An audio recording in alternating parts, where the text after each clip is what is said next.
కాలచక్రం ఎలా ప్రతి మనిషి జీవితాన్ని మారుస్తుందో, మలుపు తిప్పుతుందో ఇప్పుడు తెలుసుకుందాం. ఒకసారి విష్ణుమూర్తి తలపై ఉన్న కిరీటం, విష్ణుమూర్తి ధరించిన పాదరక్షలను చూస్తూ హేళనగా నవ్వుతూ, "నువ్వు ఎప్పుడూ కిందే ఉంటావు. నిన్ను గుమ్మం వద్దే వదిలేస్తారు. నన్ను చూడు, నేనెప్పుడూ పైనే ఉంటాను" అని అంటూ కించపరిచింది.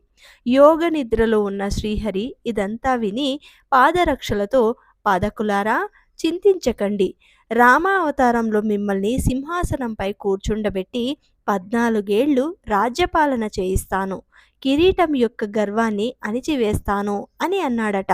అలా రామావతారంలో శ్రీరాముడు అరణ్యవాసంలో ఉన్నప్పుడు భరతుడు శ్రీరామ పాదకులు తెచ్చి సింహాసనంపై ఉంచాడు. భరతుడు ఆ పాదకులకు నమస్కరించినప్పుడల్లా భరతుని తలపై ఉన్న కిరీటం సిగ్గుతో తలదించుకునేది.